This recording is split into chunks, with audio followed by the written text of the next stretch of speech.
আসসালামু আলাইকুম। হজরত মোহাম্মদ সাল্লাল্লাহু আলাইহি সাল্লাম শুধু কোরআন মানুষকে পড়ে শোনাননি, তিনি কোরআনের নিয়ম অনুযায়ী একটি রাষ্ট্র গড়ে তুলেছিলেন। সেই রাষ্ট্র চালানোর নিয়ম, আইন, বিচার, নিরাপত্তা সবকিছু তিনি নিজে দেখিয়ে দিয়েছেন। নবীজির ইন্তেকালের পর তার সাহাবীরা সেই রাষ্ট্র ব্যবস্থাকে খেলাফত নামে অনেক বড় এলাকায় সেটিকে প্রতিষ্ঠিত করেছেন। খোলাফায়ে রাশেদারা কারা ছিলেন? খোলাফায়ে রাশেদারা ছিলেন নবীজির প্রতিনিধি। তারা নবীজির দেখানো পথেই রাষ্ট্র চালিয়েছেন। যেমন আমরা যদি নামাজ পড়তে যাই, তাহলে কার মতো করে নামাজ পড়বো? নবীজি করিম সাল্লাল্লাহু আলাইহি সাল্লামের মতোই নামাজ পড়ি আমরা। রোজা রাখি আমরা নবীজি সাল্লাল্লাহু আলাইহি সাল্লামের মতো করে। তেমনি রাষ্ট্র গড়ার সময়ও নবীজির পথ অনুসরণ করে খেলাফত গড়ে তুলতে হবে। মুসলমানের জন্য এটি একটি ধর্মীয় দায়িত্ব। নবীজি সাল্লাল্লাহু আলাইহি সাল্লাম যদি রাষ্ট্র গড়ে না যেতেন, তাহলে মুসলমানদের সামনে রাষ্ট্র গড়ার কোনো আদর্শই থাকতো না। তখন শরীয়ত, জিহাদ, জিজিয়া, ভালো কাজের আদেশ ও মন্দ কাজের নিষেধ, এই সব কোরআনের হুকুম সমাজে বাস্তবভাবে চালুই হতো না। ইসলাম শুধু বই আর মসজিদে সীমাবদ্ধ থাকতো। সাহাবীরা খেলাফত প্রতিষ্ঠার জন্য টাকা, পরিশ্রম, বুদ্ধি, এমনকি জীবন পর্যন্ত দিয়েছেন।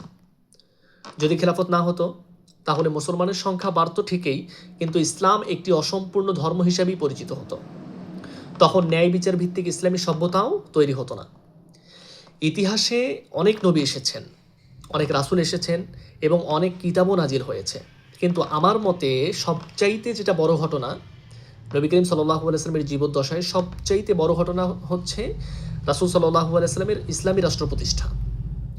যখন ইসলামী রাষ্ট্র প্রতিষ্ঠিত হয়েছিল, তখন সেই প্রথমবারের মতো, অর্থাৎ যখন ইসলামী রাষ্ট্র প্রতিষ্ঠিত হয়, তখন সেই প্রথমবারের মতো আল্লাহর বিশ্বাসী মানুষরা পৃথিবীর সবচাইতে শক্তিশালী শক্তিতে পরিণত হয়েছিল।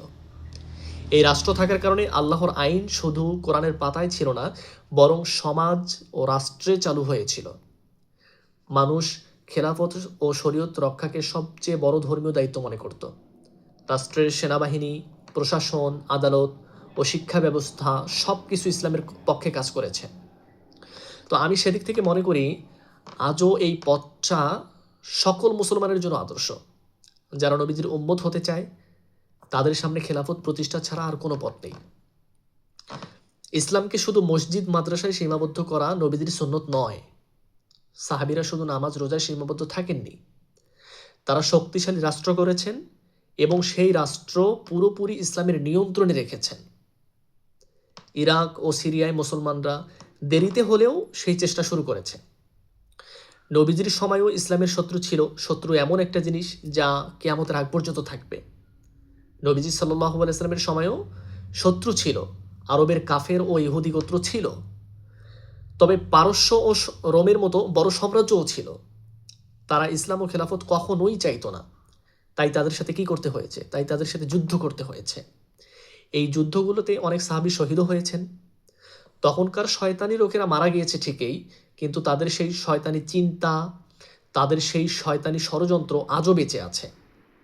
যখন মুসলিম দেশগুলো সাম্রাজ্যবাদীদের দখলে যায়, আপনি মুসলিম দেশগুলোর দিকে তাকিয়ে দেখেন, যখন মুসলিম দেশগুলো সাম্রাজ্যবাদীদের দখলে যায়, তখন রাষ্ট্রের শক্তি ইসলামের বিরুদ্ধে ব্যবহার করা হয়। যদিও বিদেশি শাসকরা চলে গেছে, কিন্তু তাদের চিন্তা এখনও আমাদের দেশে প্রতিষ্ঠিত আছে এবং সেটা অনেক ভালো করে। আজ মুসলিম দেশগুলোর দিকে তাকিয়ে দেখুন, মুসলিম দেশগুলো শাসন করছে এমন লোকেরা যারা পশ্চিমা শক্তির অনুগত। তারা মুসলমান হলেও ইসলামের বিরুদ্ধে কাজ করে। এরা আমেরিকা, ব্রিটেন, ফ্রান্স, ভারত সহ আরও যে সকল কাফের শক্তি রয়েছে, সেই সকল শক্তির সঙ্গে একজোট।